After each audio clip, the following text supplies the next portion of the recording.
3 de la tarde en punto, empezamos una nueva semana en Salud es Belleza, por supuesto, por las pantallas de TV+. 27 de abril, mientras estaba revisando qué día era, porque me cuesta a mí eso un poco, me di cuenta que vamos a tener 1 de mayo esta semana, así que el viernes es feriado. ¡Qué buena noticia! Semana corta, ¡bravo! Así que estamos muy felices. Vamos a ir al aire igual, no, mentira, no vamos a ir al aire, ¿sí? Bueno, ahí voy a cachar, pero por ahora estoy feliz porque creo que tal vez podamos tener libre. Estamos viendo imágenes en vivo de las calles de Santiago, 21 grados tenemos hoy, está nublado, pero así como, no sé si abochornado, pero bueno. Igual está rico, muy otoñal, y miren qué día más lindo les tocó en Viña, 18 grados, pero es que miren el color del agua. Bueno, el Quisco también, súper despejado, con 13 grados, eso sí, más bajita la temperatura. En La Serena, 16 grados, ahí sí está nublado, ¿cierto? Desde temprano esta mañana vamos a ver qué pasa para el fin de semana largo, que me acabo de enterar, vamos a tener todos, por supuesto. Que vamos a tener también un tremendo programa, como siempre, nos visita el doctor Esteban Flores de Dental Familia. Vamos a hablar de la rehabilitación dental, de la sonrisa gingival, cómo se puede corregir todo eso. Y también nos visita Dasna González, es abogada, es sequísima, nos acompañó la semana pasada y hoy vuelve para hablar de la importancia de la mediación. Atenta si te quieres separar, acá te damos el paso a paso. No, mentira, esto es para todos por supuesto.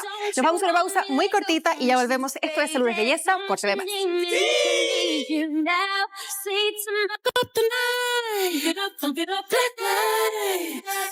3 de la tarde con 8 minutos, estamos en vivo en Salud es Belleza. Yo les prometí que íbamos a hablar de estética dental, sonrisa gingival, mucha encía, poca encía, y todo esto nos explica siempre en fácil el doctor Esteban Flores de Dental Familia. ¿Cómo estás? Muy bien, Claudia, gusto de verte. Igualmente. ¿Te estás preparando para el fin de semana largo? Sí se viene, me voy al sur. Ay, qué rico. Sí, con unos amigos muy queridos, así que estoy feliz. Yo me acabo de enterar, pero sí que amigos, si me están viendo y tienen algún panorama, ojalá en la playa, me pueden invitar.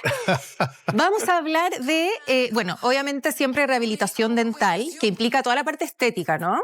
Claro, recordando un poquito, Claudia, para introducir a las personas que nos están viendo, la rehabilitación consiste en devolver a los pacientes las funciones perdidas, la estética, la masticación, la deglución, la fonación, todos los aspectos en que los dientes tienen alguna participación. Ah, claro, los dientes también tienen que ver con cómo se pronuncia, en el caso de las S, por ejemplo. Por ejemplo, exactamente, Sí. lo habíamos conversado el otro día.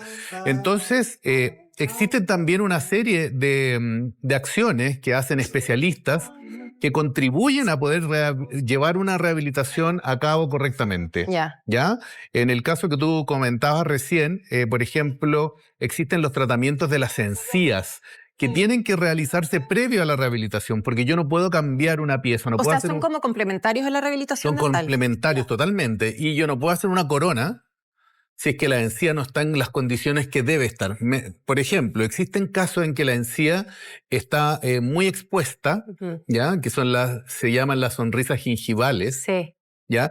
Y en esos casos, lo que nosotros necesitamos es que el especialista, el periodoncista o el cirujano nos rebaje la encía, las levante. ¿Para qué? Para que cuando el paciente sonría, no se vea tanta encía. Que es como lo que le dicen la sonrisa de caballo, en el fondo, que se te ve casi que mitad encía, mitad diente, ¿no? Exactamente. Entonces, en ese caso se realiza un tratamiento que consiste en cortar la encía, pero como hemos comentado en otras oportunidades también, la encía es como una especie de alfombra que cubre el hueso.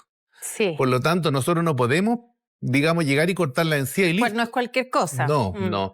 Hay que levantar la encía, rebajar el huesito. Por ejemplo, ahí muestra la diferencia. Es súper buena el apoyo, porque está mostrando cómo sería el caso con los dientes cortos y con los dientes normales. Cambia mucho. Ahí está la encía gingival, o sea, la sonrisa gingival en el lado derecho de la pantalla. Entonces, lo que nosotros tenemos que lograr es lo que está al lado izquierdo, ¿no es cierto? Y para eso tenemos que, como estaba explicando, recortar la encía, pero a la vez, al levantar la encía, tenemos que recortar el hueso que está debajo. Ya. Lo dejamos en la forma correcta. Ahí hay un esquema que nos va a mostrar más o menos cómo se realiza el procedimiento. Y finalmente logramos que la encía llegue a su posición. O sea, se corta ideal. como vemos ahí, como diente por diente, la encía. Se va haciendo, claro, pieza Ya. por pieza, porque la encía tiene unas puntitas que están entre medio de los dientes. Eso se llaman las papilas, ¿ya? Y para que se vea un resultado bonito, tienen que existir bien estructuradas las papilas. Ya, ¿y esto se hace todo en una sola sesión, en una cirugía?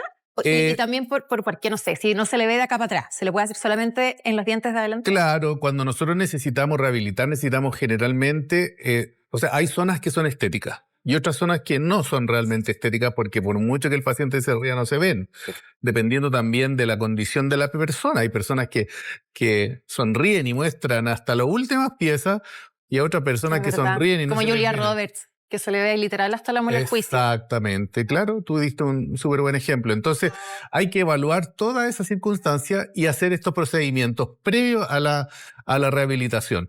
Entonces, por ejemplo, en el caso de la encía, nosotros hacemos el procedimiento y tenemos que esperar que la encía se asiente en su nueva posición. ¿Ya? Y eso toma un tiempo, eso puede tomar 3 semanas, un mes como mínimo. ¿Ya?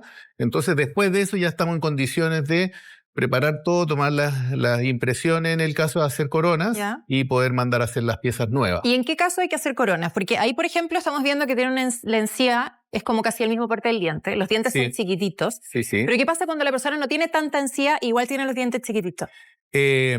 ¿Cómo se alarga el diente? En ese caso, o sea, bueno, nosotros tenemos que tomar siempre como referencia la línea de la sonrisa. ¿Qué es la línea de la sonrisa? Es cuando el paciente sonríe y queda una posición en que nos muestra dientes, ¿ya? Para que fuera la sonrisa ideal, esa línea de la sonrisa, cuando el paciente se ríe, debiera quedar justo en la parte de arriba del diente. Claro, para que sea armónico. Y ustedes, obviamente... Como tú. Como yo. Ay, qué amoroso. ¿Ves? Mira, tú te ríes y muestras exactamente la parte de arriba del diente, queda el labio. Entonces... Ya, listo. Ya se está desordenando. Sí, es verdad. Claro. Viste que tú... Ya, prendo con agua. Entonces agrandar los dientes. Si el paciente sonríe y bajo la línea de la sonrisa, porque la línea de la sonrisa se mide arriba, si bajo de esa línea de la sonrisa ella tiene encía, como en el caso que está mostrando la pantalla, entonces ahí nosotros decimos que nos gustaría subirla, la encía. Si la persona sonríe y se le ve poquitito diente, si nosotros queremos mejorar la estética en ese caso, tenemos que hacer fundas para que se alargue hacia abajo. ¿No? O sea, bastante menos traumático, entre comillas, que la cirugía para correcto, sí. Pero ahí también tenemos la situación de que tenemos que estudiar bien el caso para ver la relación entre los dientes de arriba y los dientes de abajo, porque alargar un diente no es llegar y alargar lo que yo quiera. Tengo que ver en qué posición están, cómo se relaciona con el maxilar inferior. A veces hay que hacer algunas correcciones abajo para que podamos alargar los dientes y lograr un resultado bonito. Ya, ¿y un alargamiento coronario qué es? Es lo mismo. ¿Es lo mismo? Es lo mismo, sí. Pero con un nombre más pro. Sí, la diferencia con respecto a estos procedimientos es básicamente cuando nosotros necesitamos al revés. Cuando tenemos un diente muy expuesto y se ve el cuello del diente. Entonces, como la parte más chiquita que está arriba. Y el paciente sonríe y tiene la línea de la sonrisa un poco alta, o en el caso de los dientes de abajo está disminuida la encía, entonces existen procedimientos para corregir esa posición. Son más complejos. ¿Te fijas? Ahí, por ejemplo, se ve que hay un daño en la encía, producto de que el hueso se ha retraído. La encía se recoge y hay gente que no le da mucha importancia al tema encía, pero... O sea, la gingivitis o la enfermedad de la encía es tan importante como el diente, ¿no? Totalmente. Mira, en ese caso lo que están mostrando es que traen un trozo de encía de otra parte. ¿Ya? ¿De dónde se saca eso? Eso normalmente se utiliza mucho el tejido conjuntivo del paladar. Ya. Se saca un pequeño bistec del paladar que después del se regenera paciente y después se instala, claro, se saca debajo de la mucosa. La mucosa es como la piel del paladar, digámoslo así. Debajo de esa mucosa se saca un bistec de carnecita, que es un tejido conjuntivo, y se coloca en el defecto.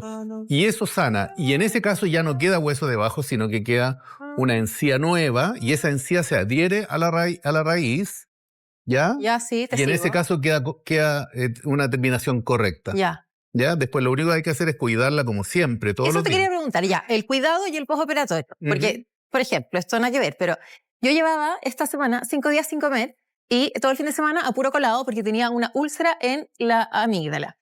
Y el mal humor que te traía hasta hoy día en la mañana, que me puede comer un pan con queso. Entonces mi pregunta es, ¿qué pasa con esos pacientes? ¿También van a estar pasándolo pésimo porque no van a poder comer o van a tener que comer papilla ¿cuánto tiempo? Lo que pasa es que las encías son tejidos bastante amistosos en ese sentido. Si uno hace una cirugía con bisturí normal, no con bisturí eléctrico, cuando es el bisturí normal, la cicatrización es rápida y la encía sana rápido. ¿De cuánto tiempo estamos hablando? Es que todo va a depender del tamaño de la herida, de la incisión, porque es una herida chiquitita. Es finita porque el trozo se saca. O sea, no es como una cirugía muy traumática. No, es un hilito de encía, de herida. Ya. Entonces, si es muy finita, rápidamente se sana o al menos no molesta. Ya. Porque a lo mejor no vamos a percibir si está terminado de cicatrizar, pero sí al paciente no le molesta. Entonces, en esos casos, no es un postoperatorio tan terrible. Ya. No, yo creo que lo que tú tenías era mucho más doloroso. Es que soy tan valiente. No, es que lo tener pasé una herida ahí en esa zona, lo mismo que los aftas. Sí, es O terrible. estas úlceras que se producen en la zona del paladar. No, y no comer. Son súper dolorosas, la verdad. Sí. Y hay una técnica para esas cosas. ¿Cuál? Que es comprar un poquito de anestesia en la farmacia.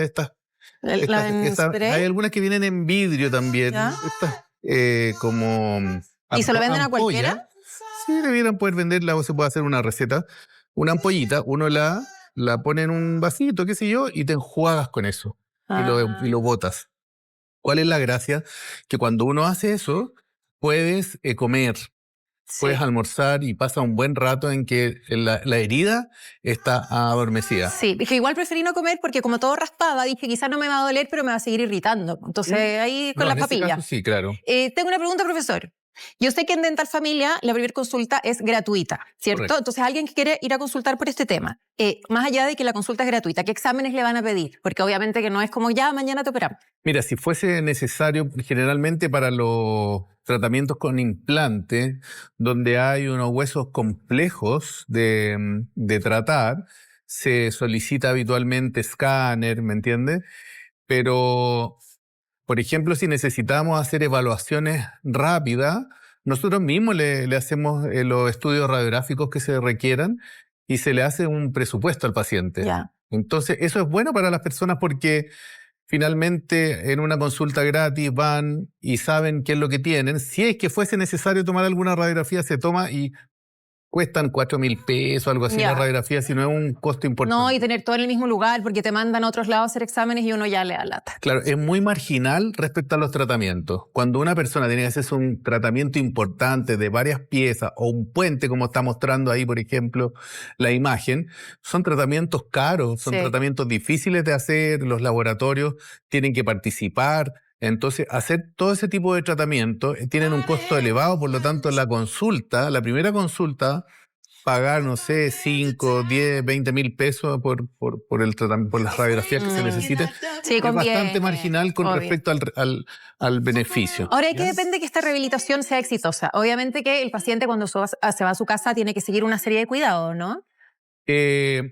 Una vez que ya está instalado la rehabilitación, el paciente tiene que hacer una vida normal, pero esa vida normal incluye una higiene normal, que eso es lo que cuesta lograr, porque los pacientes se han acostumbrado a través de su vida a no tener una forma correcta de cepillarse. No usan un cepillo adecuado.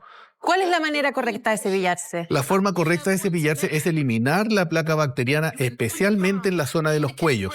¿Qué son los cuellos? Los cuellos en la parte donde se une o se conecta el diente con la encía.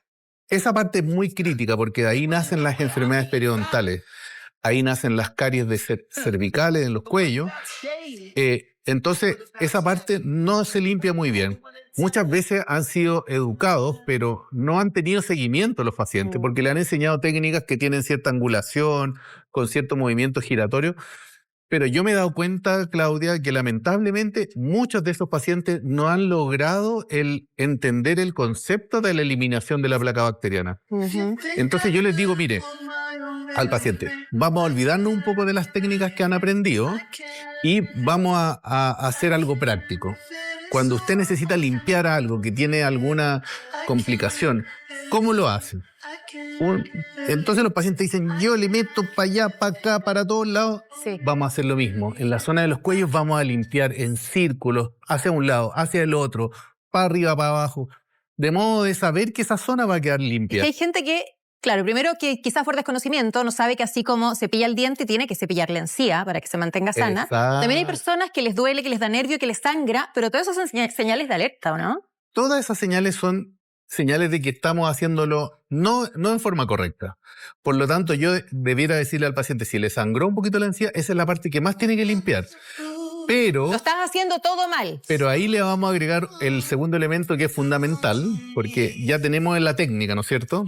Pero el segundo elemento que es fundamental es el cepillo. Tiene que ser un cepillo adecuado. Si yo uso un cepillo mediano o duro, difícilmente voy a poder pasarlo en una encía que está más encima, inflamada, sangrante, puede ser dolorosa, ¿me entiendes? El mejor es el blandito, Entonces, o sea, el suave. Tiene digamos. que ser un cepillo suavecito, que uno lo pueda pasar con ganas en todas las direcciones y elimine finalmente la placa Si bacteriana. tenemos buena técnica, ¿cuánto rato tenemos que estar cepillando como para que sea óptimo? Normal, o sea, lo que se recomienda no menos de 3 minutos Ya. cepillado, que no es mucho pedir. No, te pones ¿Ya? una canción que sabéis más o menos que dure eso. Exacto, un cepillado correcto, pero lo importante es incorporar el concepto de la higiene en que nosotros tenemos que manualmente con el cepillo, Sí. con los pelitos que no nos duelan, que no dañen, meterlo en la zona, sobre todo en la zona entre la encía y Es verdad. el diente. Ahí, Es que obvio que estar mirándose al espejo mientras te lavas los dientes es fome. Lo que yo hago es que me los lavo viendo tele. ahí en la imagen muestran cuando el final del cepillado, cuando uno limpia las partes que mascan, ¿me entiendes? Ajá. Pero esa es la última parte que tenemos que limpiar, la más importante, donde se producen los problemas graves, que son sobre todo los problemas periodontales, es en la zona de la encía, donde comienza la encía. ¿Y la lengua? Ahí. Y la lengua al final de la higiene hay que pasarla porque la lengua tiene llena de irregularidades y unos hoyitos que son las papilas. Entonces ahí es donde se mete la placa bacteriana y se atrapa. Entonces hay que pasarle el cepillo a la lengua. Hay gente, que yo lo he visto, que como que se le florece el cepillo, se le van las cerdas para todos lados. ¿Por qué? Pues a mí nunca me ha pasado. ¿Por qué? No debería ¿Y pasar. cuánto debería durar el cepillo hasta que lo cambiamos, más allá de que tenga o no tenga las cerdas así? Es que lo que pasa es que si uno pasa el cepillo con energía por los dientes, al cabo de un cierto tiempo el nylon debe ceder y debiera ponerse chascón el cepillo. Ah, es porque no están cambiando el cepillo de dientes. Entonces, si nosotros vemos que ya el cepillo comienza a ponerse chascón, es momento de cambiarlo. Hay cepillos que son de mejor calidad que otros. Entonces, uno no da una fecha. Sí, ¿Ya? Pero es que hay ciertos cepillos que el nylon es un poco más, ya, pero más porque tecnológico. pero porque por tú 3 decirlo. meses es como un promedio. Sí, yo creo que harto, pero Es mucho tiempo. Sí, yo creo que... ¿Un mes? Yo creo que... Yo creo que hay 2 gente que lo meses. cambia cada 6 meses. Sí, pero yo creo Podríamos que hacer una 2 encuesta meses, que la gente diga digamos la 2 verdad. meses, pero si el cepillo es muy bueno, va a durar más. Ya, 2 meses. Y si el cepillo es muy, muy económico y de una baja tecnología, el nylon se va a Sí. a chasconear Yo he visto rápido. muchos influencers promocionando esos cepillos eléctricos. Yo tuve cuando chica, Sí. que bueno, quizá movís menos la mano, etcétera. Las cosas que me dicen por acá tú Sí. supieras, Esteban. Bueno, esos que vibran, o sea, que cepillan así, ya. ¿Son mejores o no? Mira, ahí, perdón Claudia, Sí. que están mostrando justo ahí una técnica que es como pasar el cepillo, pero eso no Ajá. limpia. No, po. ¿Te fijas? Esto está sacado de internet de cómo limpiar los dientes, pero eso va en una sola forma, en una sola dirección. ¿Ya? Y a esto hay que agregarle un movimiento circular para que saque realmente del... O sea, de arriba por hacia abajo y eso es circular. es muy... Ahí ya por lo menos se vieron algunos movimientos circulares en que eso que está haciendo el En el profesional cuello, como tú es decías. muy bueno, porque ahí tú sacas realmente. Y la pregunta, perdón, ¿qué me Se dices? me olvidó. Ah, ya, los cepillos eléctricos. Los cepillos eléctricos son un muy buen elemento. O ¿Ya? sea, mejor que el normal. Hay que considerar que tenemos que buscar las cabecitas que sean suaves. Porque si vamos a usar un cepillo eléctrico y con una cuestión dura, también nos va a dañar, no lo vamos a poder pasar correctamente. El cepillo tiene que ser un elemento que a nosotros no nos dé susto pasarlo, que lo podamos pasar con fuerza.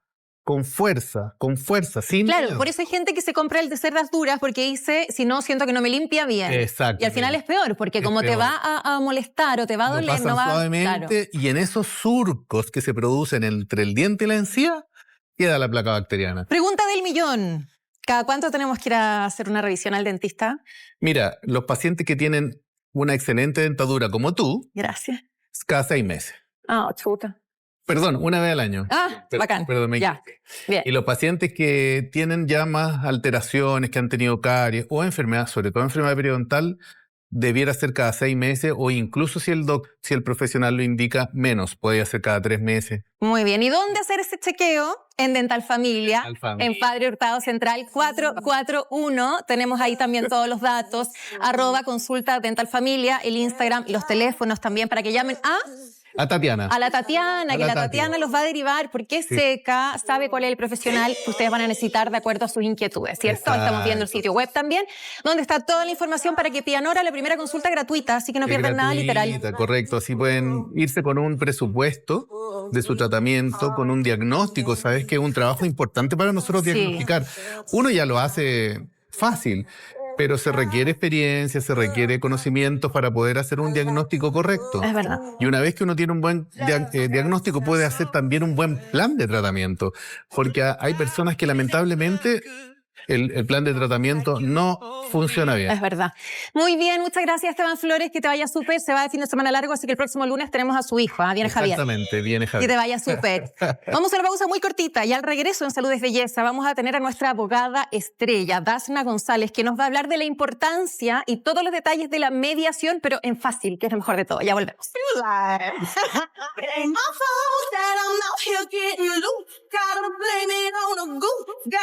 De Arica a Punta Arenas, de Cordillera a Mar, BTR lleva la entretención en la fibra a lo largo de Chile. Comienza a disfrutar de toda la entretención contratando Internet Fibra 600 de BTR por solo 14.990 pesos mensuales. Contrata ahora ingresando a btr.com y en tiendas. BTR, nunca dejes de descubrir. ¿Qué hora es? ¿Me ayudan, Josecito? Las 3:34. La semana pasada le hicimos un casting al aire y la rompió. La siguió mucha gente en redes sociales y nos quedó todo clarísimo. Estamos con Dasna González, abogada de Jurídica Consentido. Nos encantó el approach que le diste a los temas, y tanto que estamos tan compenetradas que miren. Y supieran que además vinimos con la misma cartera, pero en otro color. Claro. Así que, para que vean. Bienvenida de nuevo. Qué bueno que te sentiste tan bien la semana pasada. Un gusto, Claudio. Yo feliz de estar acá otra vez para poder en el fondo educar a la gente con estos temas, así que feliz. Es que salieron varios puntos interesantes que uno a veces desconoce. Por eso hoy vamos a volver a hablar de un tema similar, pero que tiene que ver con la mediación. Perfecto. Primero, yo le preguntaba a mi querida Nao, que es nuestra productora, ¿qué es la mediación? Porque yo decía, ya me imagino, suena como bonito, están mediando quizás entre gente que está peleada, pero ¿cómo comienza? ¿Es un abogado neutro o se ponen de acuerdo los dos abogados? ¿Qué es? Les cuento, bueno, la mediación, así como lo llama su nombre, es un espacio de diálogo de forma voluntaria y participativo entre dos partes, que generalmente es papá, mamá, a tratar temas en común respecto de los hijos. La mediación, como les mencionaba, es un espacio de diálogo para evitar el conflicto a través de tribunales. Es un espacio previo al inicio del proceso judicial. Es para no demandar. Exacto. O sea, la mayoría de la gente media o la mayoría de la gente demanda. Mira, la verdad que yo creo que dependiendo de las materias que se traten, hay más casos de éxito en mediación y otros que ya derechamente se resuelven a través de una demanda judicial. Por ejemplo, me imagino que los casos más importantes son pensión y los niños, ¿no? Claro, el tema de la relación directa y regular, más conocido como las visitas. Generalmente esos temas, yo diría que estamos como en un porcentaje de un 30%, se aprueba por mediación, que es la instancia previa al proceso judicial, y ya el otro directamente termina en un juicio. Y cuando termina en juicio, en general, se beneficia más una parte que la otra, porque, por ejemplo, se habla que normalmente se beneficia más a la mujer. Claro, se suele decir eso por el hecho de que las madres son las que, por regla general, algunas se quedan al cuidado de los hijos en la casa y se suele creer que se le está pagando por estar cuidándolos, pero en el fondo... Y en el caso de la cantidad de días también. Yo he visto cada vez más gente que hace, ponte tú, 2 semanas y después 2 semanas, que yo lo encuentro increíble, pero en general también se beneficia a la mujer con la cantidad de días, ¿no? Cuando hay demanda. Es que claro, sería, si estamos hablando de un cuidado compartido, ahí tendrían que tal vez distinguir cuánto tiempo va a pasar cada uno, prorratear los gastos. Y ahí, si es demanda, el juez te puede decir, no, sabes que 2 semanas para ti, 2 para ti, y el que diga, ay, es que no tengo tiempo, mala suerte, se las tiene que arreglar. Mira, el tema del cuidado compartido, Claudia, se tiene que sí o sí acordar de común acuerdo. En Chile no existe una ley que obligue al juez, en no el te lo pueden fondo imponer. no lo pueden imponer exactamente, Ya. tiene que ser voluntario por mediación precisamente. Ya, yo me separo, ¿ok? Me tendría que casar primero, pero me separo, ¿ya? Entonces, yo quiero estar en buena onda y hacer una mediación para no demandar. Exacto, esa es Entonces, la primera parte. Yo le digo a mi abogado, habla con el abogado del susodicho, o en tribunales yo digo, oye, creo que una mediación, y ellos me dan uno. Para los dos. En nuestro país, querida, el tema de la mediación es gratuito y también es privado. Existen 2 tipos de mediación en Chile. Existe la mediación pública, que es gratuita, y uno la solicita a través del sitio web mediacionchile.cl. Las personas ingresan con su RUT, su clave única, tienen que llenar un formulario predeterminado que les va a solicitar tanto de la parte solicitante y la parte solicitada, que es quien pide la mediación, le van a pedir el nombre. Ahí está la página. Exacto, ahí precisamente es la página. Le van a pedir, al momento de que ingresan con la clave única y su clave, por supuesto, le piden el nombre, el RUT, la dirección, el correo electrónico, un teléfono y la materia que desean mediar. Como habíamos mencionado, generalmente cuando se trata de estos temas conflictivos tenemos la pensión de alimentos, la relación directa y regular, que son las visitas, más comúnmente como se conoce, y el cuidado personal de los hijos, que es lo que también se conoce como tuición. Estos son los temas que generalmente se suelen llevar a mediación, y aquí, claro, se abre este espacio de diálogo con el mediador, Y que en este caso, perdón, es gratis en mediacionchile.cl. Sí, es y tú gratis. decías, también se puede hacer de manera particular.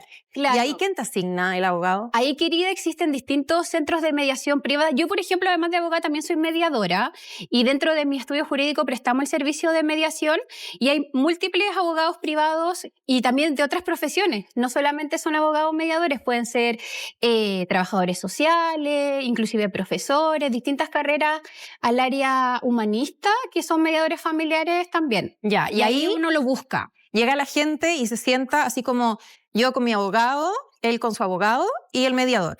Tocaste un tema muy importante, Clau, porque en mediación no asisten abogados. Intervienen solo las partes que ojalá puedan asistir previamente asesorados. Eso yo lo recomiendo idealmente, que sepan qué es lo que van a pedir, de qué se trata la instancia. O sea, que la tengan clara para que no pierdan el tiempo como peleando ahí, po. Exacto. O sea, ojalá que no peleen, pero poniéndose de acuerdo. Claro, pero no, en la mediación no pueden asistir los abogados. Son netamente las partes con este tercero imparcial, que es el mediador, que como lo dice su nombre va a tratar de mediar, alcanzar posiciones, que lleguen a algún punto medio. Pero el mediador no es un juez, o sea, el mediador no puede ordenar el régimen de visita, la pensión ni nada. Él como No, que puede claro. sugerir o decir como, mira, lo más justo es esto. Claro, el mediador lo que puede hacer efectivamente es sugerir, de repente poner ejemplos de cómo sería si las cosas se dieran de esta forma, alcanzar las posiciones de las partes. Y una diferencia radical de la cual, porque muchas veces estos procesos de mediación terminan en un juicio, es porque en la mediación, Claudia querida, no tenemos la posibilidad de solicitar documentación obligatoria, de tener algún sistema interconectado para revisar, por ejemplo, cotizaciones, si es que tienes o no trabajo. En cambio, en el proceso judicial, el juez exige, uno puede hacer solicitudes a través de distintos oficios a los tribunales para poder, por ejemplo, transparentar los ingresos o la capacidad económica de una persona. Y acá, en el fondo, dicho de otra manera más sencilla, la mediación es de buena fe. Si tú me dices que ganas X, el mediador y la parte que está solicitando lo va a tener que creer. Ahora, bueno, la semana pasada me acuerdo que te pedí un porcentaje, así como de cuántos eran más papito o mamita corazón, donde full ganaba el hombre. Y en este caso, porcentaje mediación versus demanda, ¿que la gente demanda más o hacen todo en buena, en paz? Y la gente demanda más. ¿Sí? Sí, lastimosamente la gente demanda más. Y si nos vamos quizás como a la razón principal, es por este tema de la buena fe, que por mediación muchas veces se oculta información, se duda tal vez de para qué se va a utilizar la pensión de alimentos, y eso lastimosamente hace que terminen los procesos en un juicio. Ya, incluso cuando partió mediación y termina al final en demanda. Ahora, ¿qué pasa si mi pareja quiere mediar y yo no quiero? Como lo decíamos al principio, la mediación es una instancia voluntaria. Entonces, en el fondo, si a ti te llega una citación a mediación, tú tienes la facultad de poder decir asisto o no asisto, o de hecho me presento, escucho lo que tiene para decir la otra parte, pero no llego a ningún tipo de acuerdo porque como es voluntaria, uno de los principios principales de la mediación es que es voluntaria. Claro, o sea, si yo no quiero, no voy nomás, po. No me Claro. presento. No pasa nada y ahí me pueden demandar o yo demandar. Exacto. Ahí lo que tiene que hacer el mediador o dentro del sistema del centro de mediación es frustrar esta mediación como tal por la materia que ya supongamos sea alimentos, y ahí eso habilita a la otra persona para que por el tiempo de 6 meses pueda interponer la demanda. Ya, Este y- certificado dura 6 meses. Y esto es de palabra al final, como de buena onda. Entonces, ¿qué pasa si quedamos de acuerdo en un régimen de visitas X o de pensión y a los 6 meses una de las partes deja de cumplir? Eso es súper importante, Claudia, porque si bien este es un acuerdo que uno alcanza en la mediación de forma de buena fe, en la buena onda, como tú mencionas, esto se envía al tribunal para que tenga el mismo carácter o la misma Queda obligatoriedad. ejecutoriado. Claro, como que fuera una sentencia judicial, tiene el mismo efecto. O Sí. sea, es por la buena onda, pero queda así como notariado. Exacto, claro. El juez es el que lo aprueba. Nosotros como mediadores hacemos la estructura del documento, se firma por las partes y se envía a aprobación judicial de un tribunal y tiene el mismo efecto que hubiera sido una sentencia o hubiera sido un proceso que se sigue a través de una demanda. Y me imagino que el proceso de mediación es más corto que el de demanda. en Totalmente. tribunales. Ese es un muy buen punto, Claudia, querida, porque efectivamente la mediación puede durar una sesión, 2 o 3 sesiones, y cerramos el acuerdo y se aprueba. Eso puede ser en el término 2 de o 3 sesiones puede ser, 2 semanas, ¿ya? 2 semanas, un mes a lo sumo. ¿Y en tribunales? Claro, un proceso judicial mínimo 6 meses. Tremenda diferencia. Sí, claro. Sí. Y en el mejor de los casos, 6 meses. Yo quiero preguntarte algo súper importante. Jurídica con sentido social se llama, donde trabaja Dasna González, que es abogada. ¿Qué pasa con los niños? ¿Qué pasa cuando tratan de intervenir los niños en estas mediaciones? Que a mí me parece complejo. No me contestes. Vamos a generar un ambiente de suspenso. Una pausa muy cortita. Salud es belleza, ya volvemos. So tell me, baby, I'm going more than this. We should get around. Just you. 10 minutos faltan para las 4 de la tarde. Nos acompaña Dasna González, abogada, y le habíamos dejado planteada una pregunta. Estábamos hablando de la mediación versus la demanda, ¿cierto? En las separaciones.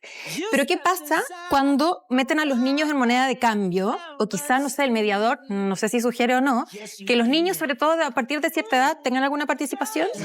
En el fondo, querida, la respuesta a esto es que en la mediación no pueden participar niños. Ya. Eso derechamente. En la mediación no participan los niños. Qué bueno. A diferencia de lo que sí pasa en un juicio. ¿Todavía? Yo Sí. pensé que ya no.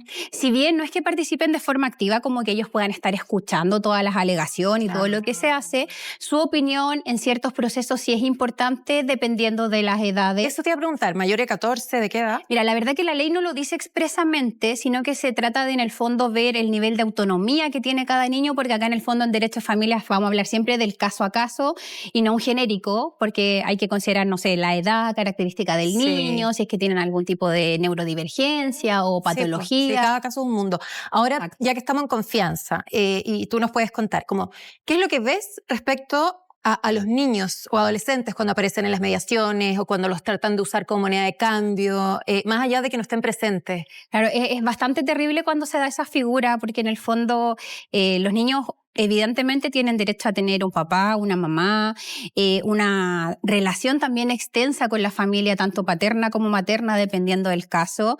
Y no es la idea que se vean condicionados por ningún tipo de solicitud. En el fondo, como habíamos también dicho la semana pasada, los niños tienen distintos derechos. Tanto a recibir una pensión de alimento, a tener una relación directa y regular, y ninguno de estos dos derechos está por sobre el otro, ni está supeditado a que si tú me pagas pensión yo te voy a dejar ver al niño, o si tú me dejas ver al niño, ahí te voy a depositar la pensión. Eso no debería pasar, pero en la práctica lamentablemente No, porque es como sucede. estar amenazando con los niños, po. Sí. Y de alguna manera también lo resienten, escuchan conversaciones sin querer, por teléfono. Ahora, dicen que la mediación para los niños y adolescentes es menos traumática que la demanda en tribunales, ¿o no? Claro, porque en el fondo, como habíamos dicho en un comienzo, la mediación es un espacio más colaborativo, de diálogo, donde son las partes quienes toman la decisión. Y la verdad que yo creo, Claudia, tanto como mediadora como abogada, viéndolo desde las dos veredas, que es mucho mejor la mediación porque eres tú el que toma la decisión y no un tercero como un juez de familia que no te conoce, que no conoce tu caso puntual y que resuelve en base a pruebas. En cambio, acá tú eres el protagonista, el que decide. Yo creo que la pensión para mi hijo son, no sé, 300.000 pesos, 500.000 pesos. Tú lo vas a ver de viernes a domingo porque es lo mejor para el niño. En cambio, que te lo diga un tercero como un juez de familia, por más que lo haga en base a pruebas, es un tercero. No eres tú el que está decidiendo. Sí, es verdad. Yo creo que también, no sé, por ejemplo, el juez, ¿le puede preguntar directamente a los niños o él solamente le pide a los papás antecedentes cuando estamos hablando de un juicio? Claro, como te decía en un comienzo, los niños tienen derecho a ser oídos. Ah, solo si ellos quieren. Solo, eso es muy importante, solo si Ya, ellos ok. quieren. Claro, y teniendo alguna edad más o menos, se estima entre los 11, Ya. 12 años. Igual hay casos en que los niños... Aplica criterio ahí de cada uno, ¿no? Claro, igual creo que lo mencionamos la semana anterior, Claudia, y los niños tienen derecho a ser asistidos por un abogado, que se llama curador ad litem cuando ya estamos en proceso de demanda. Ya. Y ese abogado va a velar solo por los intereses de los niños.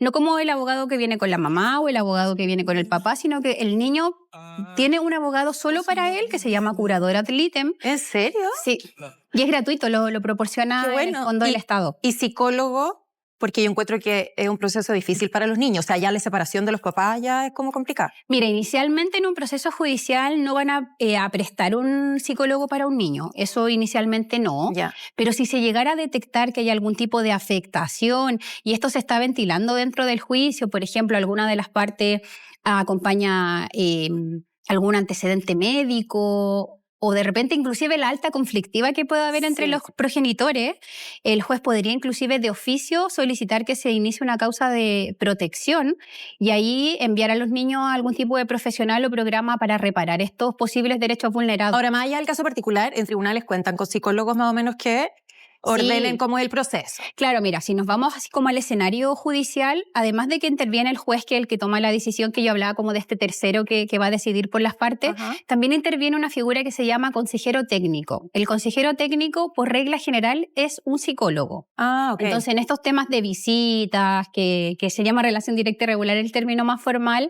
el cuidado personal, más conocido como la tuición, siempre interviene un consejero técnico Perfecto. que trata de conocer, indagar antecedentes y ver si se puede llegar a algún acuerdo. Sin perjuicio de que en la etapa de juicio uno ya le entrega la decisión al Claro. juez. Si uno tiene bases de acuerdo, se puede cerrar la causa Ya. por acuerdo. Oye, Dasna, tú nos decías que el proceso de mediación es voluntario, pero que sin embargo lo que se acuerda en esa Como en el negación, acta. iba a decir. Claro, queda en un acta, queda establecido y eso se cumple, ¿cierto? Exacto. Ahora, ¿qué significa el certificado de mediación frustrada y en qué minutos se otorga? El certificado de mediación frustrada es un documento que acredita que, en definitiva, no se pudo llevar a cabo la sesión de mediación tal vez en los términos que se esperaba o se puede establecer la voluntariedad de las partes de no querer ¿Y participar. para qué sirve? Sirve y habilita a las personas para iniciar un proceso judicial de demanda. Es obligatorio en ciertas materias, como lo habíamos dicho, alimentos, relación directa y regular y cuidado personal. Sin ese documento, las partes no pueden ir a donde un juez en el fondo, Ah, o sea, una instancia por la que hay que pasar. sí o sí. Sí o sí. Ah, mira. Es previa a cualquier proceso judicial Ya. la mediación. Y sería maravilloso. Ahora, si todo- igual tú, porque como es voluntaria, te pueden ofrecer la mediación y tú decís, no, no quiero, listo. Y ahí te vayas al Claro. tiro a la demanda. Derechamente, si hay alto nivel de conflictiva entre las partes, de repente uno prefiere no exponerse. Claro. Yo he tenido muchas representadas que me dicen, mira, me llegó citación a mediación, pero yo no quiero asistir. Saber nada de él. Quiero Chao. frustrar, empecemos a trabajar desde ya, a preparar nuestra defensa porque me va a llegar una demanda. Eso pasa. Ah, mira. Ya, y este acuerdo, por ejemplo, cuando si hay un acuerdo en la mediación y eso queda ejecutoriado, tienen que cumplirlo, etcétera, ¿hay que renovarlo en algún momento? Se puede renovar siempre que cambie la la circunstancia, eso es súper importante. Todos estos procesos de mediación obedecen a una situación única, específica, Sí. pero las relaciones personales van mutando. No es que tenga una fecha de caducidad. No, claro. Si, por ejemplo, dura un mes el proceso de alimentos, que me fijaron 300.000 pesos de pensión de alimentos, y lastimosamente mi hija al mes 2 fue diagnosticada de una enfermedad que requiere un medicamento mensual que no estaba considerado, Sí. por poner un ejemplo, yo puedo solicitar aumento de alimentos y cambiar esa mediación, o caso contrario. O perdiste la pega y en una de esas dices que no tengo las mismas lucas, me puedo Totalmente. poner con esto o no me puedo poner en algún momento. Se pondrán los abuelos, que tú nos dijiste la semana pasada que tienen que hacerlo, y que me pareció súper relevante, que eso no significa que se exima de la deuda al papá de los Eso, niños. Claudia, muy Ah, seca, mira muy cómo uno bien. aprende aquí, mira cómo uno aprende. Muy bien. Ya, no tiene fecha de caducidad, vamos renovándolo. Por ejemplo, si ya el niño es adolescente y se le ocurre tener clases de guitarra todos los sábados y que le queda al lado de la mamá, bueno, se podrá conversar para que los fines de semana le toque con la mamá. En fin. Tal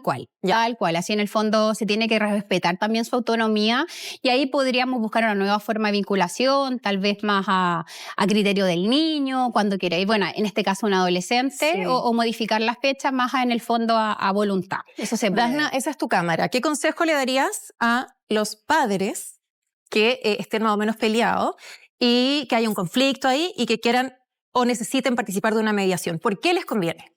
Yo considero que la mediación es la instancia más apropiada para los padres que en el fondo se están separando y quieren regular las materias respecto de su hijo, porque como lo decíamos previamente, son ustedes los protagonistas quienes van a tomar esta decisión y quién mejor que ustedes para decidir lo que es mejor para los hijos. Son ustedes que saben cuánto gasta, de qué forma es mejor vincularse, antes de un tercero como luego un juez de familia que tome una decisión por usted. Entonces yo invito a la mediación. ¿Dónde te pueden ubicar para la mediación?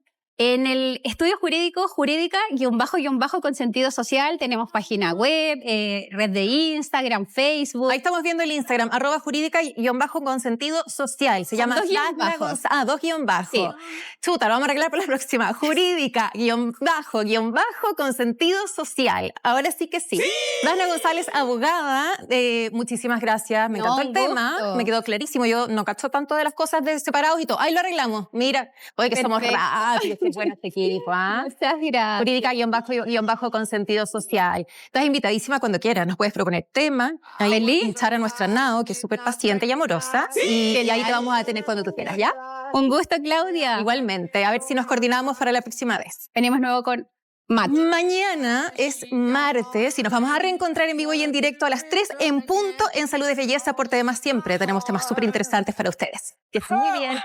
This love has taken its toll on me. She said goodbye too many times before.